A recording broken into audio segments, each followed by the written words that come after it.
কলকাতার মানচিত্র থেকে পুরোপুরি মুছে যেতে পারে ট্রাম লাইন। ট্রাম পরিষেবার পরিবর্তে তিলোত্তমা পেতে চলেছে জয় রাইড।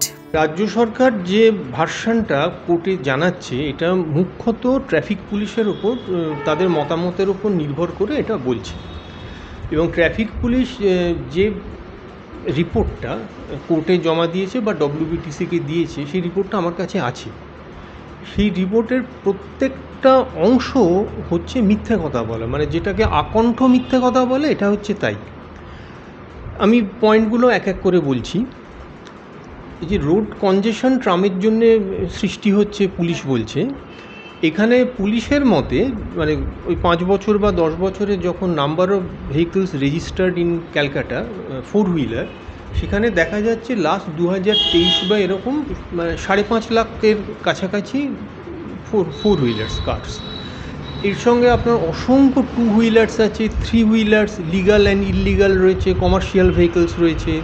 তারপরে হাওড়া, বারাসাত, বারুইপুর এইখান থেকে গাড়িগুলো কলকাতা শহরে আসছে। ফলে এই নাম্বারটা যে আসলে কোথায় সেটা 15 লাখও হতে পারে, 20 লাখও হতে পারে, এরকম একটা অ্যাস্ট্রোনমিক্যালি হাই নাম্বার।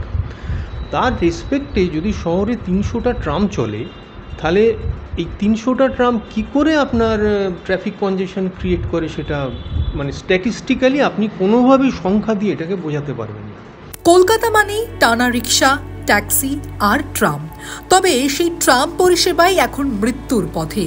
এমনকি বহু রাস্তা থেকে তুলে দেওয়া হচ্ছে ট্রাম লাইন। শহরের ব্যস্ত রাস্তায় ট্রাম চালানো নিয়ে মামলা চলছে হাইকোর্টে।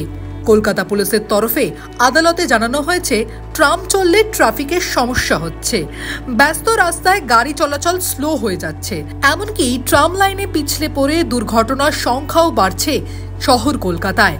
অন্যদিকে ক্যালকাটা ট্রাম ইউজার্স অ্যাসোসিয়েশনের পাল্টা অভিযোগ, রাজ্য সরকার, পরিবহন দফতর এবং কলকাতা পুলিশ একজোট হয়ে ট্রাম বন্ধ করে দেওয়ার চেষ্টা চালাচ্ছে। কথা বলা হয় যে ট্রাম হচ্ছে স্লো মুভিং, সেজন্য যে রাস্তায় চলে সেখানে ট্রাফিক স্লো হয়ে যাচ্ছে।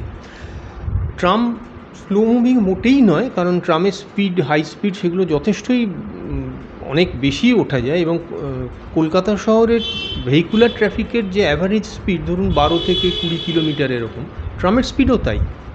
আর ট্রাম চালানোর নিয়ম হচ্ছে যে ট্রাম তো ফ্রিকশনলেস ট্র্যাকের উপর দিয়ে চলে লাইক রেলওয়েজ। ফলে এই ধরনের ভেহিকল কখনো সাডেনলি অ্যাক্সিলারেশন এবং ডিসিলারেশন এটা করতে পারে না। সেই জন্যে ট্রামের জন্য আগে ডেডিকেটেড ট্র্যাক ছিল বুলেভার্ডে, যেটাই পেছনে আমার ছবিগুলো রয়েছে। তো যখনই ডিরিজার্ভেশনের অফ ট্র্যাক করা হলো এবং ট্র্যাকের উপর দিয়ে অন্য গাড়ি যথেচ্ছভাবে ব্যবহার করা হচ্ছে, পার্কিং করা হচ্ছে, ইল্লিগালি চালানো হচ্ছে, প্রত্যেকটার কারণের জন্যই ট্রাম স্লো হয়ে যাচ্ছে। ফলে এটা তো ট্রামের কোনো ফল্ট নয়, এটা হচ্ছে ট্রাফিক ম্যানেজমেন্টের ফল। এর জন্য ক্যালকাটা ট্রাফিক পুলিশ 100% দায়ী। আর ট্রামের যে এই স্লিপারি যে লেস ফ্রিকশন যে মোড অফ ট্রান্সপোর্ট, এটার কারণের জন্যই ট্রামের হচ্ছে ভেরি ইকোনমিক্যাল এবং এর চালানোর খরচ এগুলো হচ্ছে খুব কম।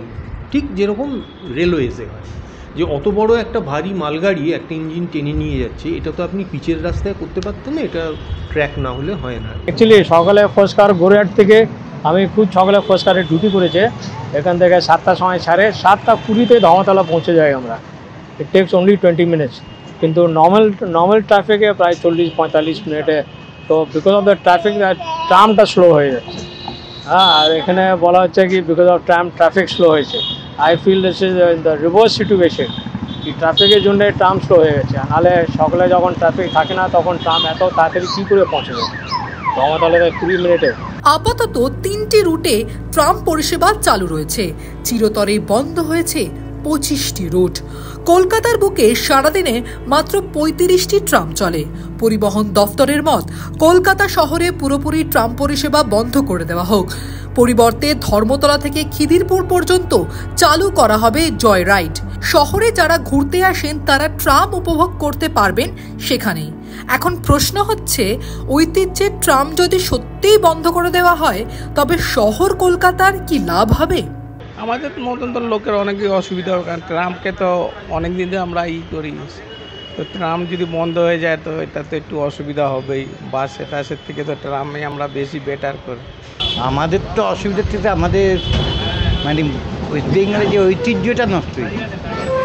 অসুবিধাটা শুনুন, ট্রাম নাহলে রিক্সা বা সবই আছে, তার বিকল্প।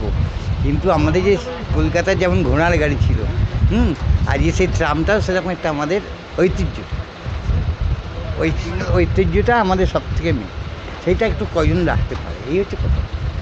ঐতিহ্য তো অনেক খারাপ দিকে যাচ্ছে, যেটা 150 বছর পুরনো হতে চলছে, এটা ঠিক না যে তুলে দেওয়া। এবং প্রত্যেক জায়গায় তো ট্রাম বন্ধই করে দিয়েছে, এটা চলছে, তাও ঢিমে তারা চলছে। রাস্তা চলেছে যত অজগর সাপ, পিঠে তার ট্রাম গাড়ি, পরে ধূপধাপ।